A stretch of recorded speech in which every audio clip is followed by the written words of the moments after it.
자, 안녕하세요.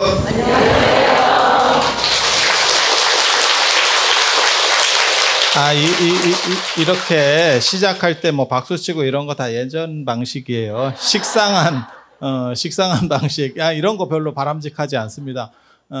오늘 수륙제 학교 입학식 이렇게 해가지고 뜬금없이 저 아니었던 것 같은데 갑자기 제가 이렇게 한번 길 내놓으니까 계속 오게 되는 그런 상황이 됐습니다. 개인적으로 수륙제에 관심이 있어요. 저가 살고 있는 월정사가 사마사가 있거든요. 그래서 사마사하고 진간사가 같이 수륙제 사찰로 등록이 됐었고, 그 다음에 원래 이제 고려가 무너지고 조선이 들어서는 과정에서 많은 사람을 이제 이씨 왕조에서 죽였어요. 그래서 이제 그게 이제 좀 두려워서 수륙제를 더 활성화시키는, 조선시대 때 국행이라는 게 정부에서 했다는 얘기잖아요. 그래서 그런 얘기를 좀 해드릴 거예요. 근데 뭐 지금은 아니고, 되게 재밌는 현상이 있는데, 우리나라에 요즘은 이제 그런 거 보기가 조금 어려운데, 어떤 게 있냐면, 입시철이 되면 한파가 온다. 그래서 입시 한파라는 게 있었어요. 믿거나 말거나 한 거였는데, 그래서 그랬는지 입시 한파를 없애기 위해서, 수능도 굉장히 날짜가 지금은 땡겨졌고, 뭐 한파가 오기 전에 거의 끝나죠. 그리고 수능만 보는 게 아니고, 수시로 대부분 다 들어가기 때문에 입시 한파는 무슨 개뿔 입시 한파? 이제 이렇게 상황이 바뀌었죠. 근데 왜 입시 때는 한파가 온다라고 하는 이야기가 있을까? 그 생각 한번 해보셨어요? 그게 뭐냐면, 사람들이 많이 쫄이기 때문에. 그런 거 좋아하세요? 시험 보고 뭐 이런 거, 이렇게 짜릿짜릿한 거, 이런 거 좋아하세요? 개인적으로는 제가 약간 변태 같아서 제가 그런 걸 굉장히 좋아합니다. 그래서 제가 시험 보는 거라든지, 안 그러면 높은 데 이렇게 벼랑 같은 데 서 있는 거라든지, 100m 달리기 할 때 출발선상에 이렇게 딱 준비하고 있는 거, 이렇게 찌릿찌릿하고 살아있는 듯한 느낌이 나요. 굉장히 재밌어요. 그리고 시험 볼 때도 시험지가 이렇게 싹싹 돌아오는 그 순간 있잖아요. 그거 굉장히 느리게 가거든요. 사람이 막 쫄이가지고 각성 상태에 있어서 그게 느리게 움직이는 거예요. 실제로 시험 감독으로 들어가서 시험지 나눠주면 금방 넘어가거든요. 근데 받는 사람 입장에서는 이게 오는 것 같은, 막 파도 치는 것 같은, 막 쓰나미 오듯이 쫙 이렇게 온다니까. 그런 거 여러분도 이제 좀 있으면 시험 준비하셔야 돼요. 염라대왕이 뭐 물어본다. 염라대왕은 구술 시험을 봅니다. 제가 알기로는. 그래서 이게 동중서에 천인상설, 천인상감설이라고 하는 데서 유래가 되는 거예요. 그게 한나라 때 전한에 무제 때 동중서라고 하는 사람이 있었는데, 그 사람이 어떻게 보면 중국의 유교를 국교화시킨 사람이에요. 국교화시킨 사람이에요. 그러니까는 기독교로 말하면 바울 같은 사람이죠. 공자가 잘한 부분도 있겠지만, 뒤에 이제 누가 어떻게 정권과 연합을 해서 체계를 잡느냐 굉장히 중요하거든요. 그래도 그 동중서에 그 천인상설, 천인상감설 이런 겁니다. 그래서 어떻게 보면 우리는 소우주기 때문에 우리의 기운이 하늘에도 영향을 주고, 하늘의 기운이 우리에게도 영향을 주고, 이렇게 한다는 거예요. 그래서 뭐 생각하시면 되냐면, 예전에 그런 거 있었어요. 뭐 큰 인물이 돌아가시면 별이 떨어진다더라. 그 삼국지에도 그런 얘기 나옵니다. 그래서 오장원에서 제갈공명이 죽으니까 무슨 뭐 별이 떨어지고 어쩌고 뭐 하는 이야기들이 있는 거예요. 지금 좀 오래된 얘기인데 모르면 행복한 겁니다. 예전에 김영삼 대통령 때 여러 가지 사건들이 좀 많이 있었어요. 굵직굵직한 사건들이 좀 많이 있었어요. 그러니까 뭐라고 사람들이 얘기했냐면, 대통령이 잘못해서 이렇게 재앙이 내린다, 이런 얘기 들어보셨어요? 되게 웃기지 않아요? 그게 대통령이 잘못한다고 책임을 질 만한 일인가? 아니, 어떻게 보면 사고잖아요? 사고잖아요? 물론, 좀 더 조치들을 잘 했으면 그런 사고가 안 났겠지. 근데 그런 의미 말고 또 다른 의미가 그 안에 내포되어 있다니까. 그게 뭐냐면, 지도자가 덕이 없으니까 이렇게 되는 거예요. 덕이 없으니 그런 큰 사고들이 연이어 터진다. 라는 식이 그게 천인상응설입니다. 그래서 땅을 대표하는 지도자가 어떻게 보면 그 에너지를 잘못 만들어서 그래서 재앙들이 하늘은 그것을 경고하기 위해서 재앙을 준다. 실제로 조선왕조실록에도 그런 얘기들이 있어요. 누에를 이제 키우고 한참 해야 될 때인데 벌레들이 많이 생겨서 뽕나무가 뭐 작살이 난다는 거예요. 그러면 임금이 어떤 행동을 하냐면요. 그거 사실 기후랑 관련해서 어떤 벌레들이 이렇게 이상 증식할 때가 있거든요. 이렇게 보면 딱 그런 걸 거야. 근데 뭐라고 얘기하냐면 그 벌레를 쌈 싸 먹습니다. 날로 먹으면서 내가 덕이 없어서 이런 일이 벌어진다. 그 다음에 비가 안 오거나 비가 너무 와도 그런 행동들을 합니다. 그래서 임금이 하늘의 죄를 이렇게 빌면서 청하면서 내가 잘못해서 이렇게 그게 천인상응설이에요. 그래서 하늘과 인간은 이어져 있다. 소우주론이라고 보시면 돼요. 동아시아 사람들은 많이 들어본 얘기입니다.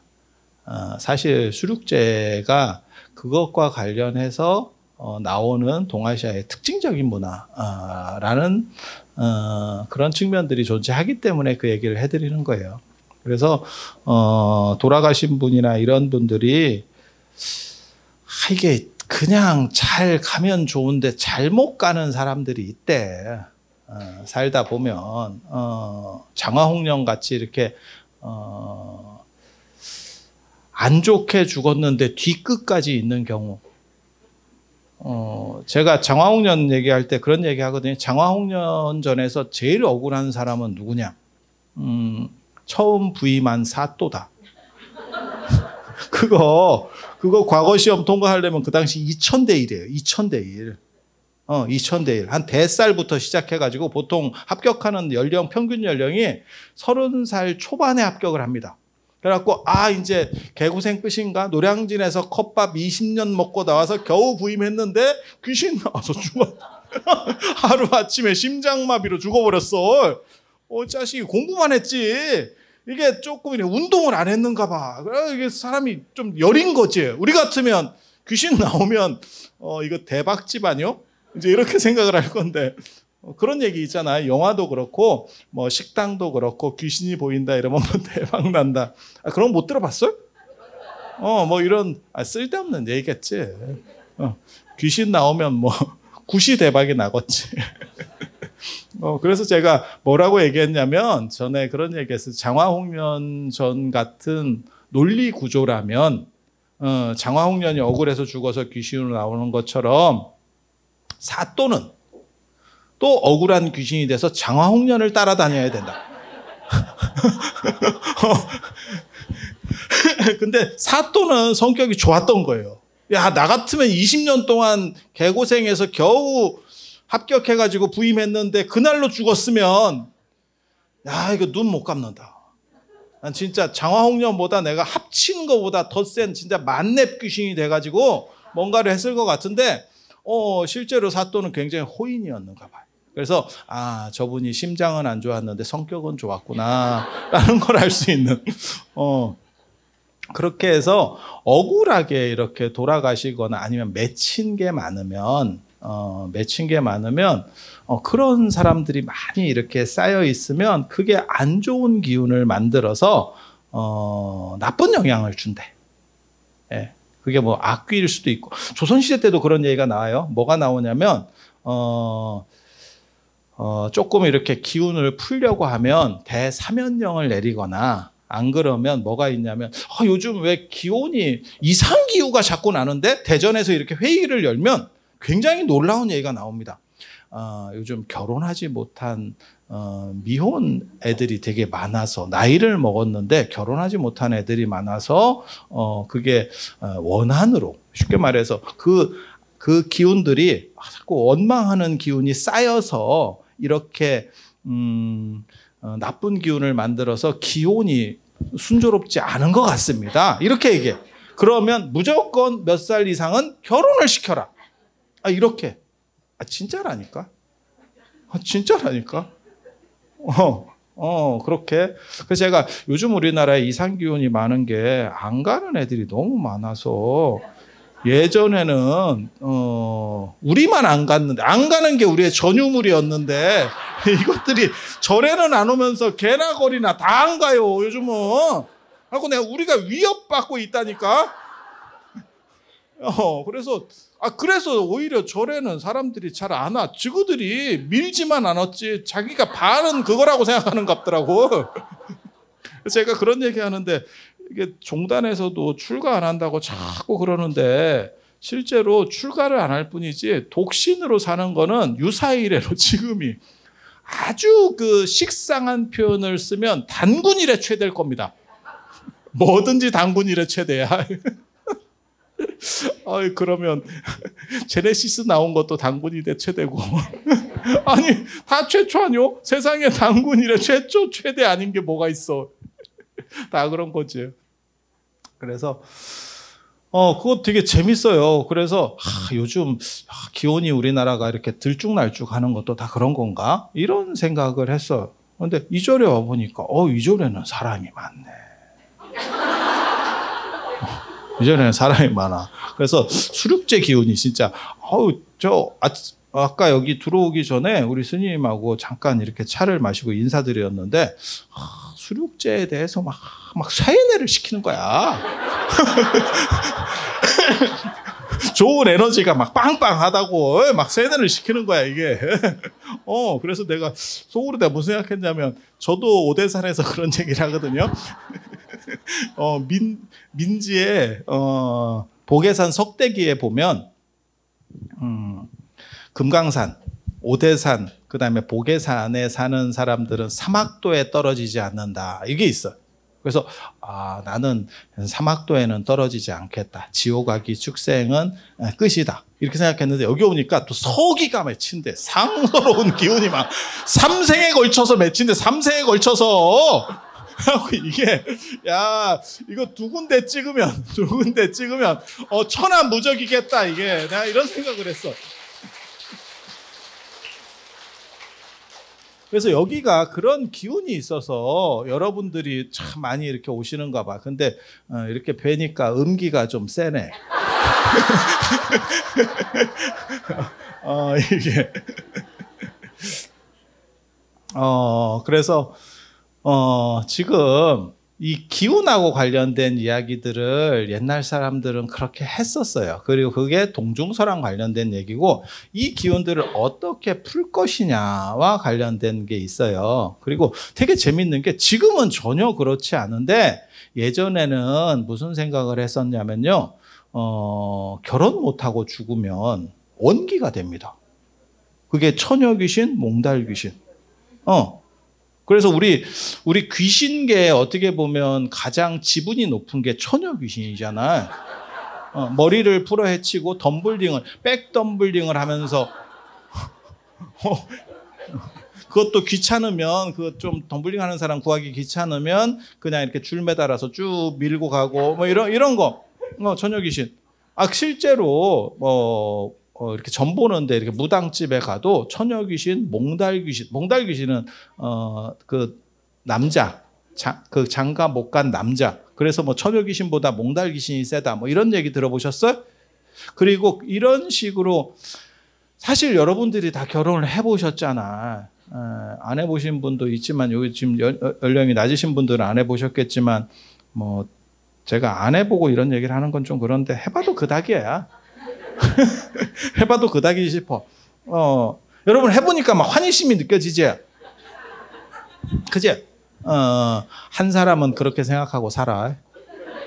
그게 정신건강에 좋은 거예요. 뭐 불만족스러워요. 뭐 어떤 사람은 내가 그때 엄마 말을 들었어야 되는데 엄마 말 안 듣고 내가 우기다가 지금 인생이 이렇게 됐다. 엄마 말 들었어도 큰 차이 없었을 겁니다. 그러니까 그냥 내 옆에 있는 분이 제일 좋은 분이다라고 생각하면서 살아.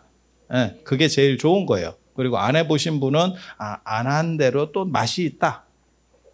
하면 하는 대로. 그래서 결혼을 해도 후회하고 안 해도 후회하고. 근데 결혼이 힘드는 거는 예전에도 그랬는가. 그게 서양 속담에도 나와요. 그게. 전쟁터에 나갈 때는 한 번 기도하고 결혼할 때는 2번 기도한다. 이런 여러분들이 기도가 지금 부족한 거예요. 그래서 여러분들이 지금 기도하러 왔잖아. 말년에라도 만회하려고. 잘 선택하신 거예요. 잘 선택하신 거예요. 그래서 아니 결혼 안 했다고 뭐가 이렇게 원한이 됩니까? 근데 유교에서는 결혼을 안 하면 제대로 된 사람이 아니라고 봐서 그래요. 지금하고는 인식이 달라. 그래서 뭐가 있었냐면 여러분들 기억하시는지 모르겠는데 영혼 결혼식도 했었습니다. 결혼 못한 사람끼리 이렇게 돌아가시면 그거를 사진을 갖다 놓고 영혼 결혼식도 막 귀신 입장에서는 이게 뭔가 왜 내가 쟤랑 갑자기 살아야 되나, 이게 뭐 엄마 눈이 이렇게 났나, 이거 뭐 살으라는 거야 말라는 거야, 이런 생각이 들어서 꿈에 나타나서 뭘 어떻게 할 수도 있을 거야. 그런데 또 그분들은 또 착하더라고. 그렇게 시켜주면 또 이렇게 뭐 원한이 풀렸다는 둥. 내가 보기에는 그때부터 원한 본격적으로 쌓이기 시작할 것 같은데. 그래서 이 수륙제라고 하는 것도, 수륙제는 이런 기운들을 다 푸는 거예요, 사실은. 그래서 천인상응설에 따르면 어떤 안 좋은 기운이 이렇게 적층되면 사고도 생기고 천재지변도 생기고, 그게 집안에 그러한 게 있으면, 우리 여러분 어렸을 때 그런 얘기 많이 들으셨잖아. 어깨에 누가 앉아있다. 어깨 무겁지? 어깨에 뭐 앉아있다. 그래서 제가 그 얘기 해드렸거든요. 귀신들 네 어깨에 앉고 싶었냐? 왜냐하면 어깨에 앉아있는 게 굉장히 힘듭니다. 내가 작은 귀신이라고 생각하고 여기 앉아있다고 생각해봐. 얼마나 불안하겠나. 이게 평평한 데도 아니고, 그 다음에 이놈이 걸어 댕기지. 귀신도 못해 먹을 짓이에요, 그게. 차라리 어깨에 앉을 바에는 목마를 타지. 목마 타면 차라리 좀 편치해. 그렇지 않아요? 그래서 어깨에 앉아 있는다는 거 되게 재미있는 설정이에요. 그런데 그분들이 제대로 어디를 못 가고 무언가 요청하는 거예요. 요청하는 거예요. 근데 똑같은 구조가 인도에서도 보이는 거죠. 그래서 그 이제 제사밥 같은 거를 처음에 돌아가시고 조령제라고 하는 데서 제사밥을 잘 못 드시고 이러면 그게 악귀가 돼. 악귀가. 그리고 지금 제가 지난주에는 우란분절 때문에 왔잖아요. 근데 오늘은 지금 수륙제 때문에. 그래서 사람들이 무슨 생각하냐면 이게 이거고 그게 그거 아닙니까? 어포치나 매치나 비슷한 거 아닙니까? 다릅니다. 다릅니다. 그래서 뭐가 다른지를 잠깐만 가르쳐 드릴게요. 우란분제의 주인공은 목련존자입니다. 목련존자입니다. 목건년. 그래서 어머니를 구하는 스토리고, 그래서 제가 지난주에 그 말씀을 드렸던 거고, 수륙제의 주인공은 아난입니다. 부처님 10대 제자 중에서 아난입니다. 몰랐지?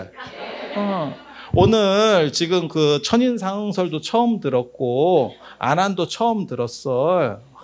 고마운 줄 알아.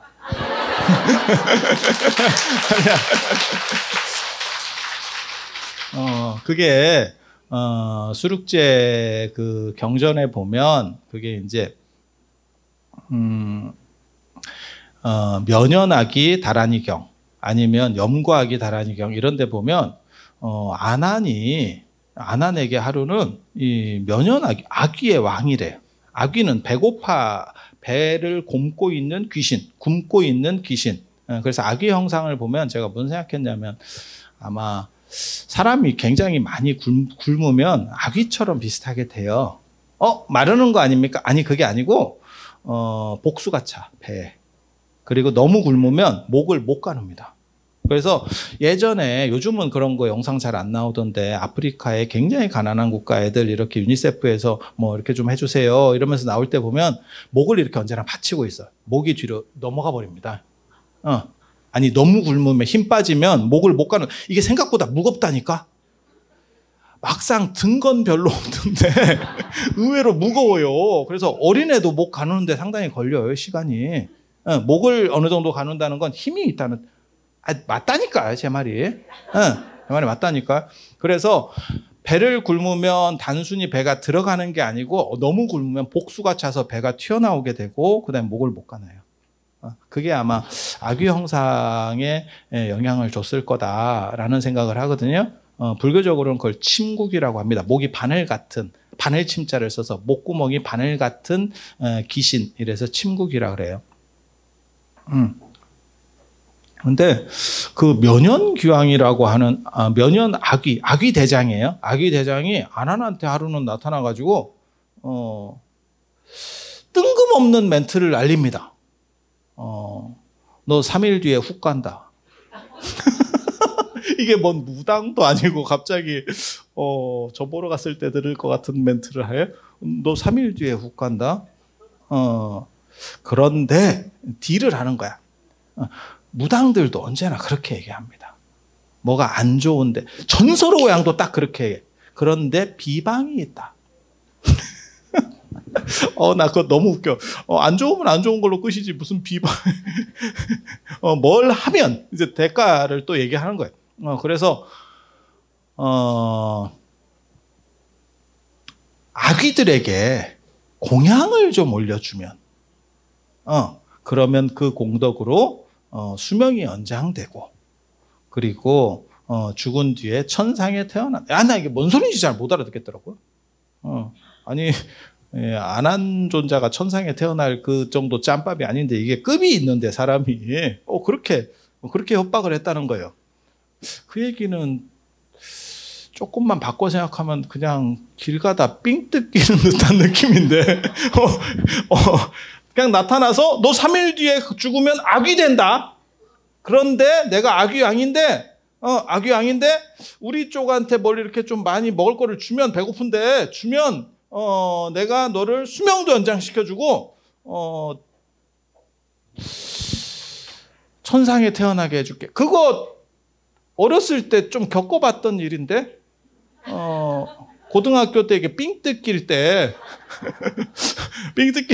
너 잠깐 와봐. 100원만 줘봐. 100원만. 내가 안 갚냐? 뭐 이래가지고 이렇게 그래놓고 꼭 삥을 뜯어갈 때 맨 마지막 멘트가 누가 괴롭히면 얘기해. 내가 니를 아나, 뭐 괴롭히면 뭘 얘기를 해. 비슷한 구조인데 약간 냄새가 나는데 안한 스님이 부처님 시자를 너무 오래 하셨어요. 부처님 시자를 55세에서 80세까지 25년 동안 하셨거든요. 그래서 세상 물정을 잘 몰라. 그래서 안한에 낚였어요. 안한 스님이 아귀한테 낚였어. 그 면연귀왕 누군지 알고 싶으면 감노도에 가면 우람분절 탱화에 가면 가운데 이렇게 큰 아귀가 있어. 떡대. 그게 면연귀왕이에요. 안한을 협박했던. 그리고 안한 스님이 그러면 공양을 올리려고 했는데 크게 그것도 부르는 것도 되게 커요. 되게 많이 달래. 근데 안한 스님이 뭐가 있나? 근데 왜 자꾸 이런 안한 스님이 이런 타겟으로 나오는지 아세요 혹시? 안한 스님이 약간 얼핀 캐릭터로 나오거든요. 굉장히 똑똑하고 잘생긴 사람인데 약간 얼핀 캐릭터로 나오는 게 안한 스님은 부처님이 열반하실 때까지 수다원밖에 못 돼서 그래요. 그래서 그 뒤에 대승경전에서 안한 스님을 약간 이렇게 떨어뜨리는. 근데 왜 수다원밖에 못 됐냐면 소임에 너무 충실했어. 그래서 부처님을 이렇게 모시는 일에 충실하다 보니까 수행을 잘 못했어. 수행할 시간이 부족했대. 그래서 맨 마지막에 부처님 돌아가실 때 보면 뭐라고 하냐면 안한이 저 사라상수 밖에서 울고 있어. 그러니까 다른 제자들은 이렇게 딱 보고 안한이 슬퍼서 우나? 이렇게 했더니 부처님께서 딱 보고 바로 알잖아. 내가 열반하는 것 때문에 우는 게 아니고 지가 슬퍼서 울어. 내가 부처님을 이렇게 모셨는데도 깨달음을 못 얻었는데 돌아가시고 나면 이거 어떻게 되노? 이랬어. 그러니까 부처님께서 그 마음을 아시고 뭐라고 말씀해 주시냐면 너는 내가 열반하고 난 뒤에 얼마 지나지 않아서 반드시 깨달음을 얻는다. 그랬더니 아난 스님이 울다가 하하 그래서 털이 났다는 이 얘기는 대충 알아들어. 울다가 웃으면 털나. 그래서 아마 그렇다 치고 그런 얘기를 하려는 건 아니고 그래서 아난 스님이 약간 희화적으로 나오는 부분이 있어요. 중국에서는 송나라 사람 같은 경우가 희화적으로 나오고 그런 캐릭터들이 좀 있습니다. 그래서 아난 스님이 그래서 아귀한테 공양을 올리려고 그랬는데 돈이 없어. 그러니까 부처님한테 어떻게 하면 될까요? 이랬더니 부처님께서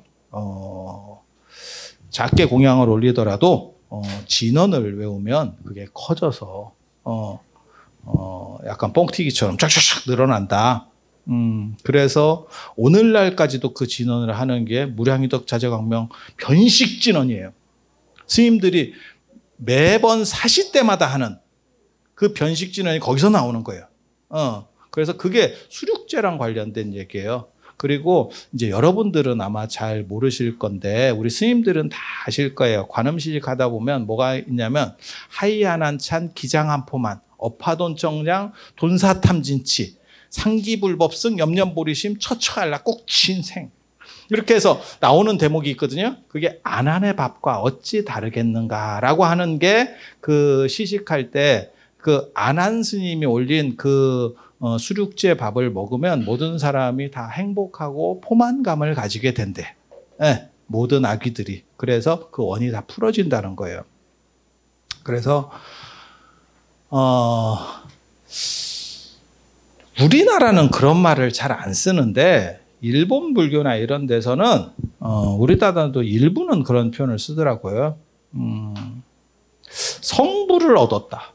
해탈을 얻었다. 아니 스님한테 표현을 쓰는 게 아니고 누가 기도를 잘하거나 뭐 이러면 해탈을 성취했다. 들어보셨어? 못 들어봤으면 말어.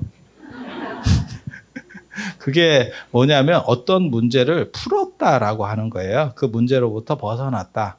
그런 의미로 쓰는 건데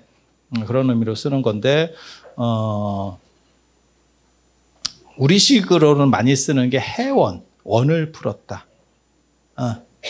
해원 이런 표현을 씁니다. 그리고 이제 주로 쓰는 불교 안에서 주로 쓰는 표현은 무속에서는 해원이라고 쓰고 무속이나 증산도 이런 데서는 해원, 원을 푼다라는 뜻이에요. 불교에서는 천도라고 합니다. 좋은 쪽으로 천거해서 좋은 쪽으로 가는 거예요. 그러니까는 직장으로 말하면 내가 조금 안 좋은 직장에 있었는데 좋은 직장으로 이직하는 거 뭐 이런 거 생각하시면 돼요. 그런데 이 가족이라는 게 이 동아시아 같은 경우는 혈연주의이기 때문에 나 그 얘기 참 제가 그 얘기 맞다라고 생각을 하는데 살아볼수록 그건 맞는 것 같아. 나무는 가만히 있으려고 해도 바람이 가만 냅두지 않는다라는 게 있는데 집안을 보면 그 집이 굉장히 괜찮은 집이 있어. 그 박관장만도 잘 살고 그러니까 뭐 돈이 잘 산다는 게 아니고 굉장히 모범적이고 보살님도 굉장히 좋아. 그런데 그 형제 중에 이상한 놈이 한 놈 있어.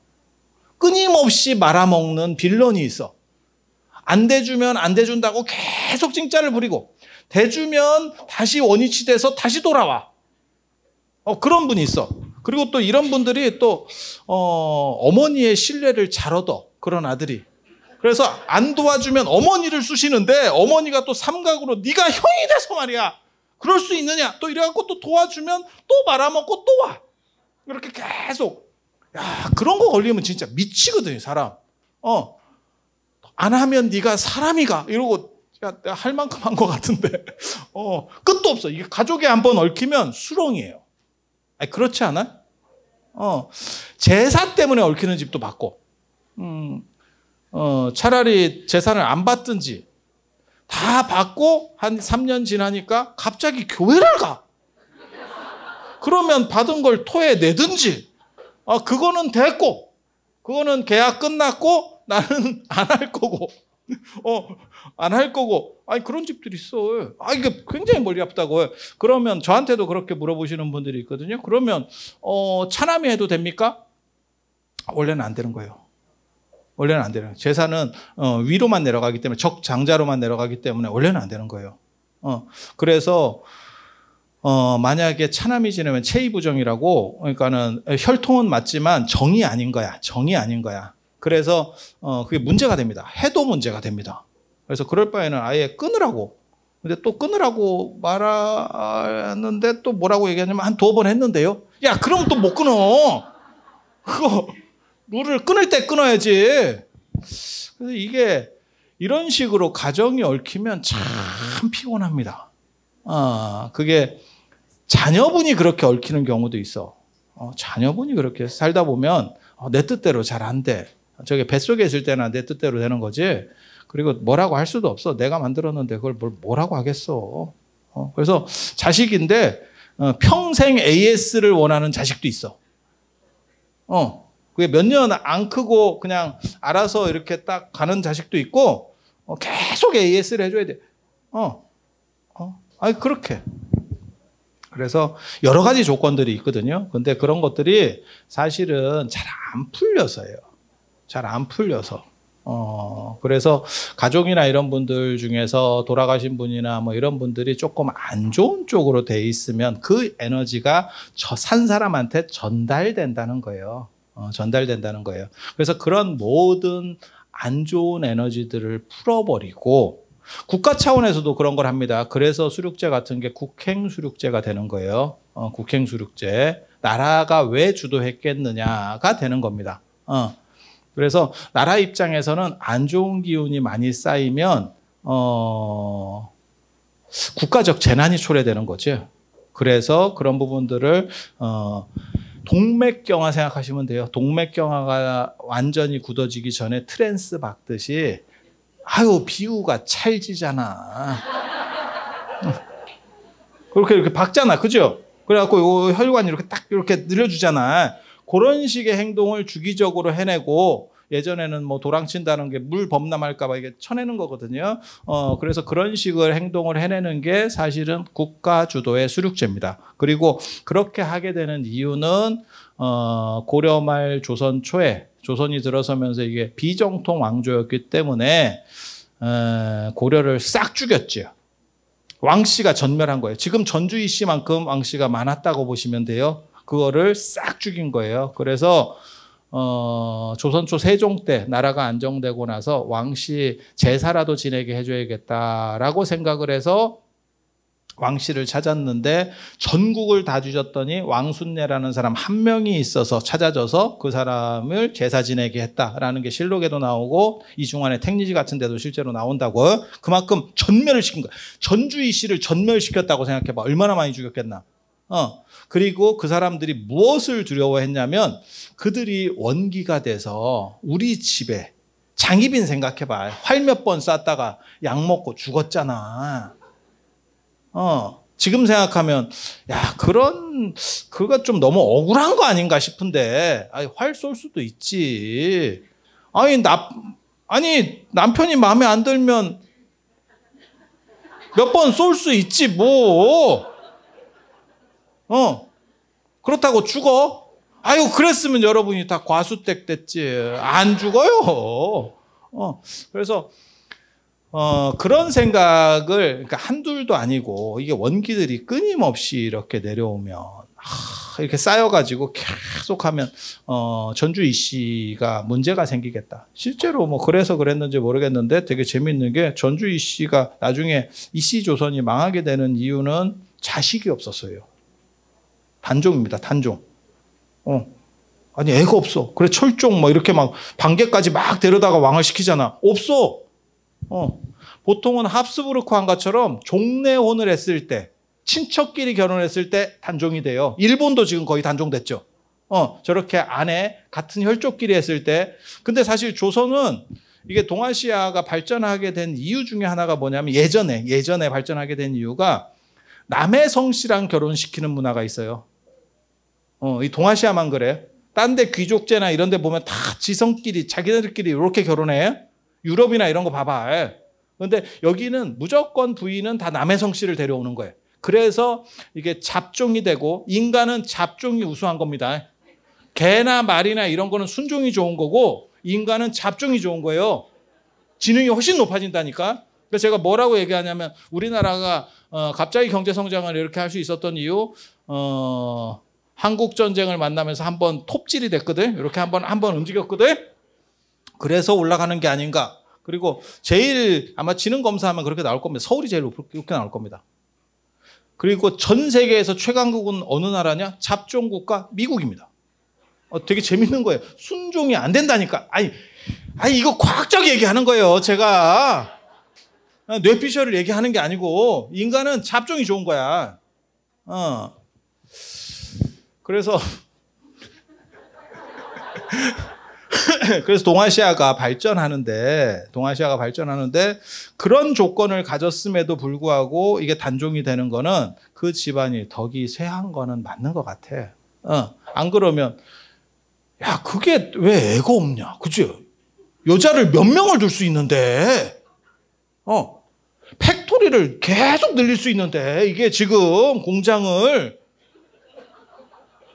아니 한 명이면 그 살다 보니까 좀 잘 안 되는 거 있어요. 아니 그런 거는 한 서너 쌍 중에 한 명은 임신이 잘 안 돼요. 그런데 이게 참 희한한 거지. 그래서 고려 왕씨를 너무 죽여서, 그때 고려 왕씨만 죽인 게 아니고 사실은 불교도 굉장히 많이 죽였어요. 그리고 얘네는 허위로 죽였어. 왕씨를 죽일 때는 배에 태워가지고 섬에다가 다 이렇게 살게 해줄 테니까 그래놓고 배 밑에 구멍 뚫어서 죽여요. 침몰시켜서 죽였어. 그래서 원한이 굉장히 많은 상황이었다고. 그래서 맨 처음에 강화도 관음구라고 현암사라고 읽어야 될 겁니다. 자꾸 견암사라고 읽는데 그게 볼견자를 나타날 현자로 읽어요. 그래서 현암사하고 하다가 나중에 이제 진관사하고 그 다음에 사마사로 옮겨가거든요. 수륙사찰이. 그렇게 하고 그 다음에 나중에 상원사도 들어가요. 수륙사찰로 상원사도 들어가. 그렇게 해서 상원사도 그때 수륙사찰로 지정됐으면 됐을 건데 그때 상원사 주의 스님이 또 생각을 못 했는 것 같더라고. 나한테 좀 물어봤으면 내가 다 가르쳐 줬을 건데 아유 내가 참 깝깝하지. 그러니까 사람들이 잘 모르는 사람들이 수륙제 이러면 물에서 바다에서 하나? 자꾸 이렇게 생각하더라고. 강이나 이런 데서. 아니야. 그게 그런 뜻이 아니에요. 천지 하늘과 땅, 명양 죽었거나 살았거나 그 다음에 수륙, 무치나 물이나 에브리바디 다 그렇게 모든 거를 다 해서 풀어주겠다는 뜻이에요. 모든 원을 다 풀고 좋은 쪽으로 화합된 에너지로 경기를 끝냅시다. 사실은 그게 얘기예요. 그리고 그 수륙제의 제를 지내는 그림이 우람분절 변상도고 그 수륙제 때 존상으로 모셔지는 게 천장보살, 지지보살, 지장보살, 삼장보살도입니다. 그게 원래 그렇게 나오는 거예요. 그렇게 해서 제가 전통적으로 계속 내려오는데 이 수륙제라고 하는 게 그 의미가 국가적으로도 그러한 뭉쳐있는 에너지들을 풀어내야 좋다라고 구군이 융창해진다라고 생각하는 거고 그런 행동을 국가에서 하니까 일반 백성들도 생각해 보니까 나도 바람 불 때 배를 좀 띄워야 되는 거 아닌가 이렇게 해서 이제 동참들을 하게 되는 거지. 그리고 저도 제가 그런 행동을 하는데 제가 사람들을 이렇게 등급을 매기거든요. 신도를. 저만 그런 게 아니고 스님들 거의 90%는 저랑 비슷하게 등급을 매깁니다. 등급을 매깁니다. 1등급은 일 도와주는 사람이에요. 일 잘 도와주시는 분들. 2등급은 돈 내는 사람. 3등급은 말 안 하는 사람. 등회 등급은 카스트로 얘기하면 브라우만, 그샤트리아, 바이샤, 수드라인데 이 수드라에 해당하는 사람은 돈 안 내고 말 더럽게 많은 사람. 뒤에서 막 트집을 잡는데 뭐가 어떻다는 거 이렇게 했으면 좋겠어요. 막 이렇게 아유 저한테도 스님 같으면 강남에 포교당 하나 하셔야 되는 거 아닙니까? 야 누구는 몰라? 나도 다 알지. 그거 모르는 사람이 어딨어. 너도 페라리 타고 다녀. 똑같은 얘기지. 입으로만. 그래서 여러분들이 제가 이 수륙제 학교라는 걸 들어보니까 이게 한 사람이 할 수 있는 일들이 아니에요. 그리고 이 공덕이라고 하는 것들은 좋은 에너지는 여러 사람이 화합해서 만드는 거고 그 화합된 공덕이 더 커지는 거예요. 제가 삼국유사를 좋아하는데 거기 보면 그 얘기가 있어요. 영묘사에 그게 왕실사찰입니다. 선덕여왕이 창건한 전부시대 칠처가람지고 왕실사찰 영묘사가 있어요. 왕실에 어떻게 보면 제사 같은 걸 지냈던 것 같아. 영묘사라는 이름으로 봤을 때. 그런데 거기에서 양지라는 스님이 장육존상을 소조로 만들었던 것 같아. 흙으로. 그랬더니 성 안에 있는 사람들이 다 왔대. 그래서 향가가 아직도 남아 있어요. 그게 풍요라고 하는 향가인데 그게 삼국유사에 14개의 향가가 나오거든요. 그 중에 하나가 그 향가인데 뭐라고 나오냐면 오다 사람들이 계속 밀려오는 거야. 업장 두터운 사람들 공덕 지으러 온다. 이렇게. 그래서 공덕가품이라고 하는 거는 사실은 확연한 거고 제가 그 얘기도 합니다. 그러니까 이 수륙제라고 하는 게 화합한 에너지를 만들어서 모든 뭉친 것들을 풀어내는 국가와 개인의 마사지다라고 생각하시면 되고 그래서 묶은 것들을 다 풀어내는 그러한 화합의 천도무대다라고 생각을 하면 되시겠고 또 한 가지 말씀드리면 제가 부처님 말씀에 그 얘기를 굉장히 좋아해요. 이 세상에 나를 따라가는 게 있다라는 얘기를 하시거든요. 이게 가족이나 뭐 이런 사람들도 다 나에게 소중한 사람. 하지만 결국 죽을 때 나를 따라가는 것은 무엇인가? 내가 가지고 갈 수 있는 것은 무엇인가? 그것은 그러니까 내가 해오던 행위들밖에 없다. 내 행위의 누적이다. 그래서 선업을 쌓으면 그 선업에 의해서 좋은 데로 가고 나쁜 업을 쌓으면 나쁜 에너지에 의해서 나쁜 쪽으로 서로 몰려서 안 좋게 되는 거고. 그래서 살아서 좋은 공덕을 닦으면 사람이 너그러워지고 행복해지고 양보할 이 양보하는 거 되게 중요해요. 절에서 쓸데없이 잘 싸워. 절에서 뭐 방석 갖고도 싸우고 자리 갖고도 싸우고 밥그릇 갖고 싸우고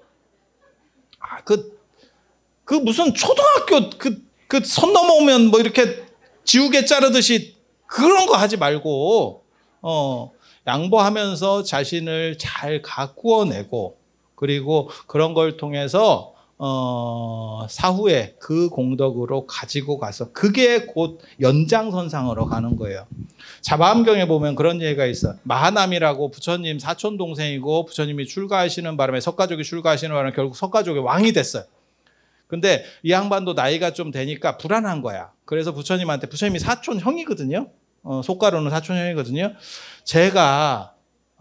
부처님 제가 죽으면 어떻게 될 것 같습니까? 불안한 거야.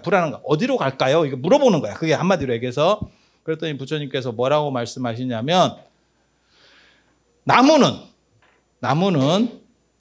나무를 베면 기운 쪽으로 쓰러진다. 빤 씻은 나무는 어디로 쓰러질지 잘 몰라. 하지만 한쪽으로 이렇게 기울어 있어. 피사의 타탑처럼. 그러면 그 나무를 베면 반드시 그쪽으로 쓰러진다. 너는 이미 충분히 선업을 쌓아서 좋은 쪽으로 무게중심이 기울어져 있다. 그러니까 걱정하지 마라. 제가 여러분들에게 드리는 말씀도 마찬가지 말씀을 드릴 거예요. 여러분들이 우리 주지스님을 메시고 이런 수륙제 학교를 잘 이수하셔서 좋은 공덕을 많이 쌓고 그러면 국가적으로도 가정적으로도 행복하고 그 선업이 무게중심을 올바로 세워서 여러분이 돌아가시고 난 뒤에도 안은하고 행복한 그런 경계를 얻으실 거라고 믿어 의심치 않습니다. 부처님이